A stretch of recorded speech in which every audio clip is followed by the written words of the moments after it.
ગીર સોમનાથ જિલ્લાના બાદલપરા ગામે આયોજિત સન્માન સમારોહ દરમિયાન તલાલાના ભાજપના ધારાસભ્ય ભગા બારડે જાહેર મંચ પરથી વિવાદાસ્પદ નિવેદન આપ્યું છે।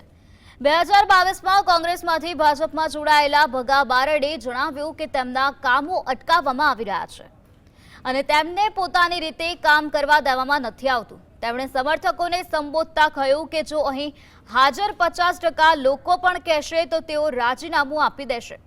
આ નિવેદન બાદ રાજકીય વર્તુળોમાં ભારે ચર્ચા શરૂ થઈ છે કે શું ભગા બારડનો ભાજપમાં મોહભંગ થયો છે। કાર્યક્રમમાં જિલ્લા ભાજપના કેટલાક નેતાઓની ગેરહાજરી પણ નોંધાઈ હતી।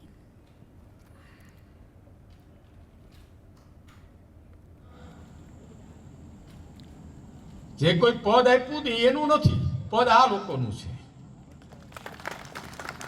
હા, પ્રજા પ્રેમ આપે ક્યાં લાગે રાજનીતિ કરવી છે ભલા માણા। અહીં બેઠેલી પ્રજામાંથી કાલે 50% એમ કે ને કે તમારે રાજનીતિ છોડી દેવાની, 1 સેકન્ડમાં છોડીને ઘરે આવતા રહીએ।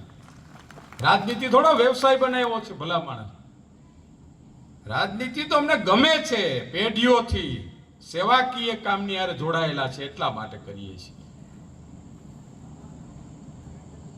ભગાભાઈ બારડે પ્રજાનો દ્રોહ નથી કર્યો ક્યાંય, સ્પષ્ટ કહું છું।